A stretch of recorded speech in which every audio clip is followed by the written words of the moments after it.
Nah, pertanyaan saya di sini, apakah kedua mempelai atau klub ini, klub Jokowi sama Prabowo, apakah anda ini kalau berkuasa punya konsep bagaimana menyelamatkan laut kita, maritim kita, supaya tidak terjadi lelucon.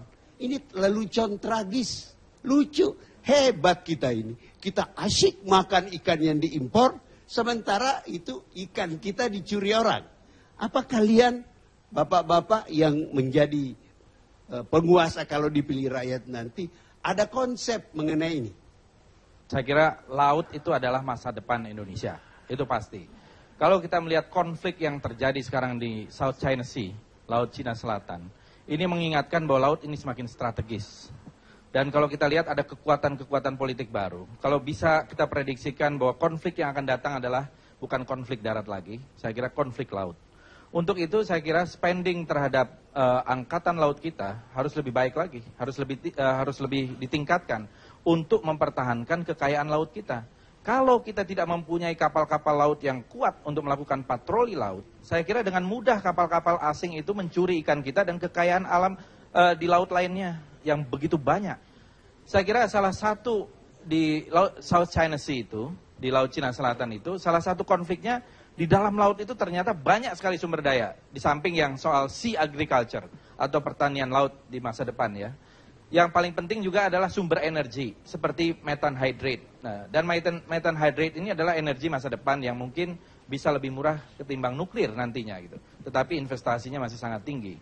Kami menyadari betul bahwa potensi maritim Indonesia ini perlu dikembangkan. Tidak hanya dari potensi-potensi ekonomi, tetapi juga dari konsepsi pertahanan nasional. Jadi kalau saat ini anggaran pertahanan keamanan itu heavy-nya masih ada di anggaran pertahanan darat. Kemudian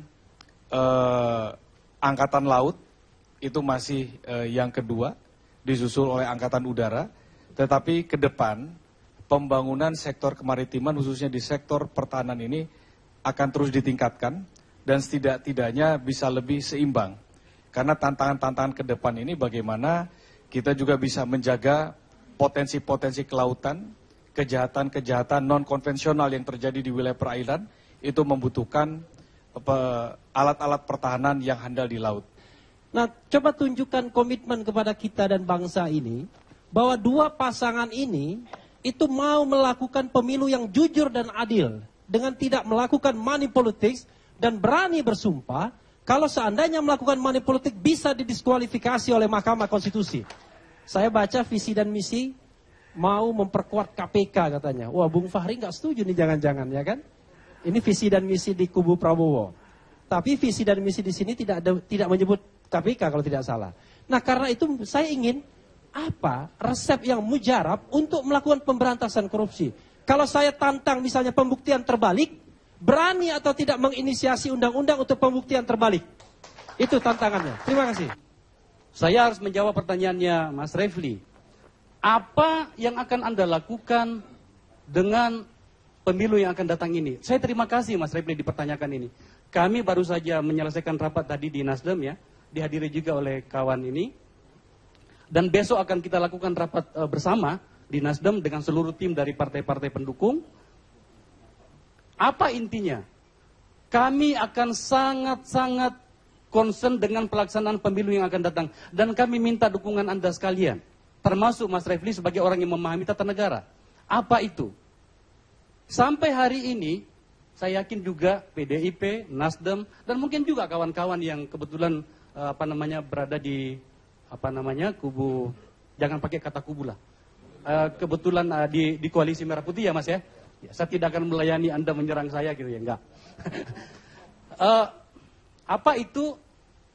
Pemilu kali ini jujur kami pertanyakan juga. Maka kemudian salah satu usulan yang akan kami bawa ke rapat besok, Pak Cahyo, rapat kita itu adalah, katakanlah misalnya tentang bagaimana pemilu yang bersih.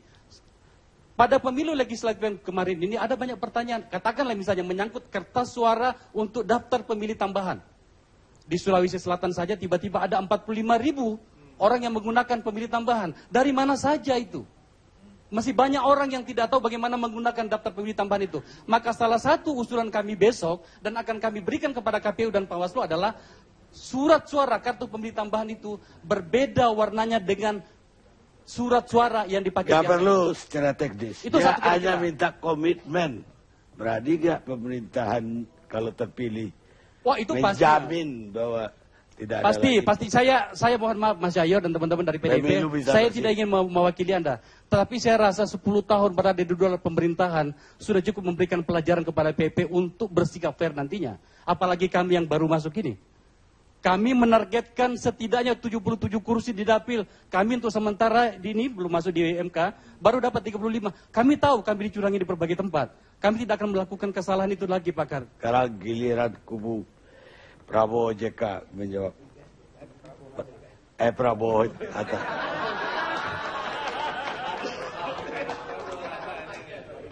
Silakan. Saya setuju apa yang disampaikan oleh Mas Refli. Usulnya top, Marco top. Apa itu? Harus tidak boleh lagi nanti ada money politics. Saya nanti Pak Prabowo dan Pak Hatta akan deklarasi. Kalau ada money politik tertangkap, ada buktinya, diskualifikasi. Setuju saya. Setuju. Iya, termasuk pilpres besok. Setuju saya. Setuju. Saya kira Aryo Bimo setuju. Kalau nggak setuju, kembali ke Solo. Nah, yang ketiga nih, Pak Karno. Kenapa salah satu kita ke Pak Prabowo ya? Ini kalau tadi bicara yang berat-berat, saya bicara yang ringan. Ada teman saya ngobrol lama dengan Pak Prabowo sampai pagi. Terus kemudian sampai TV itu selesai. Begitu TV selesai kan, TVRI, Tanah Airku Indonesia gitu kan. Terus ada merah putihnya. Pak Prabowo tuh langsung berdiri, langsung hormat itu. Sendirian itu. Saking cintanya terhadap bangsa. Tidak ada pencitraan di situ. Arswendo. Iya, Karni ini beginilah. Bahasa politik kita ini sebetulnya kan udah santun. Cuman orangnya atau sayanya yang nggak santun. Santunnya beginilah. Ada istilah koalisi. Kita terjemahkan apapun juga sebetulnya artinya itu partai yang kalah tapi merasa menang. Jadi ikut koalisi, ya sebenarnya itu kata yang kalah yang ikut koalisi itu.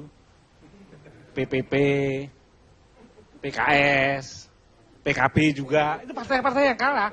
Mereka udah nyiapin capres, cawapresnya, udah disiapin. Nggak kepilih, ya kita ikut sana lah. Nah. Jangan lupa yang menang itu cuma Gerindra sama PDIP. Lebih sempit lagi yang menang itu yang namanya Joko Widodo sama Prabowo. Kalian-kalian ini cuma ngikut, numpang terkenal. Kok ngeramalkan begini-begini? Enggak. Bukan. Ini Be, misalnya nih Be. Kemarin jadi nih, Golkar ke PDIP. Suaranya pasti beda. Oh iya, Jokowi itu top. Wah, sama juga. Yang PAN sudah mau deketin nggak jadi kan? Kalau jadi, suaranya pasti beda. Dan nggak apa-apa juga, memang begitulah nasib kita di dunia ini. Hanya kalau meng-HI bahwa, oh inilah harus begini, nggak ada lah. Kalau Jokowi bisanya begitu, biarin, nggak usah dipoles macam-macam. Kalau Prabowo memang sukanya naik kuda, biarin aja. Dia punya kuda. Ya. Selama dia memperhatikan masyarakat, rakyatnya, udah. Dia mau ngapa-ngapain, dia ini orangnya begitu-begitu. Emang Babe disuruh pakai dasi, kan kasihan dasinya. Nah, enggak, misalnya. Iya juga. Iya. Enggak, bukan, maksud saya kira-kira gini, Be. Janganlah kalian-kalian ini yang di sini itu merasa sok ngerti, sok lebih tahu. Bukan bapak-bapak ini yang menentukan pemenangan presiden. Yang nonton acara ini atau yang tidak nonton, itu yang lebih. Nah, tugas kita mungkin supaya kelihatan baik. Nih gambarannya itu kayak begini. Nah, jangan karena kita berkuasa dan mendapat kesempatan mencaci kelompok lain, lalu kalian mencaci. Wong sebelumnya baik-baik aja. Habis ini juga pada baik-baik aja. Bayangkan coba, Prabowo sama Jokowi baikan. Nah, bingung lagi kan kalian? Oh iya, wah, kan padahal mereka mau, ya udah kita baikan aja. Daripada ini kita sweet, udah jadi siapa presidennya, wakilnya, udah. Kalian yang bingung lagi pakai teori apa lagi, Bu? Ini gimana, Bu? Luar negeri gimana ini, Bu? Laut kita gimana? Ya ada urusannya. Kita jalanin, kita terima, dan berbaik kepada masyarakat. Disitulah kita kelihatan baik. Yeay.